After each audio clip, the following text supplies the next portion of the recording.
Hello everyone, मैं Aarti. Welcome to biology diaries. आज हम डिस्कस करेंगे classification of micro organism by risk group. चलिए फिर शुरू करते हैं। रिस्क ग्रुप क्या डिस्क्राइब करते हैं? They describe the relative hazard posed by the infectious agent in lab. Labs में जो है इन्फेक्शियस एजेंट कितना रिलेटिव हैजार्ड कॉज करते हैं, that is the risk group. Next point is the biological agents that are known to infect humans are classified according to the risk group. जितने भी biological agents known हैं जो infect कर सकते हैं humans को, they are classified according to their risk groups. How much risky are there? They are classified into 4 groups. जो risk group first है, it is the lowest level and it is least harmful, and the risk group 4 is highest level. अब hazard क्या होता है? Hazard is the potential to cause harm. कितनी potential है harmness cause करने की? Got it? Now the classification is based on 4 points. Let's discuss them. First point is the pathogenicity of that organism. Pathogenicity का मतलब क्या है? Pathogenicity होती है किसी भी पैथोजेनिक एजेंट की ability to cause disease. Pathogenic agents क्या हो सकते हैं? They can be bacteria, virus, fungi. That is the pathogenicity of that organism. Next point is the mode of transmission and the host range of organism. किस किस mode से जो है transmission हो सकता है and the host range of that organism. Next point is the availability of the effective preventive measures. For example, like, is vaccine available for that disease or not? Next point is the availability of the effective treatment.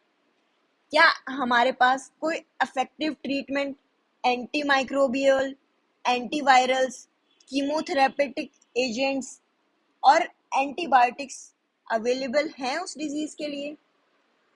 On these points, the microbes are classified into 4 groups. Let's discuss one by one. सबसे पहले risk group first.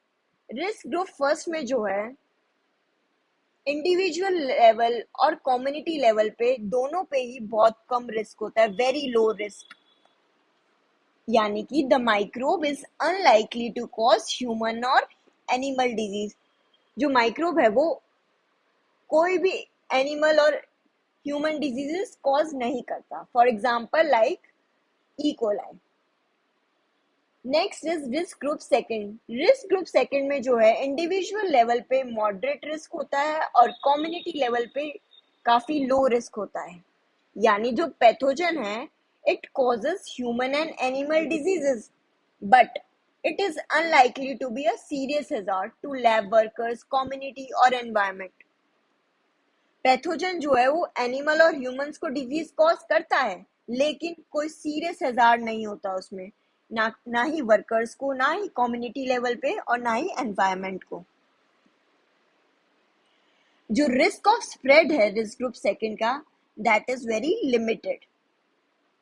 And here the effective treatment and preventive measures are available. Example is salmonella. Next is risk group third. Risk group third में जो है individual level पे काफी high risk होता है और कम्युनिटी लेवल पे लो रिस्क होता है. हेयर द पैथोजन जो है it causes serious human and animal disease, but it does not spread from one infective individual to another. Serious hazard cause होता है इंडिविजुअल लेवल पे, लेकिन वो स्प्रेड नहीं होता एक इंडिविजुअल से दूसरे इंडिविजुअल में. Here, effective treatment and preventive measures are also available. And the example of risk group third is HIV. Last but not least, risk group 4. Risk group 4 में जो है individual as well as community level पे high risk होता है, दोनों level. Here the pathogen cause very serious human or animal diseases, and it can be readily transmitted from one individual to another. Individual level पे भी बहुत ही serious diseases cause होती हैं और कम्युनिटी लेवल पे भी ट्रांसमिशन का लेवल हाई होता है. Here The effective treatment and preventive measures are not available. और जो ट्रांसमिशन होता है individual one individual to another, it can be directly और indirectly. And the example of risk group 4 is Ebola. So this is all about my topic. I hope this video is helpful to you. Share your views in comment section. Do like, share, subscribe to my channel for more videos. Thank you.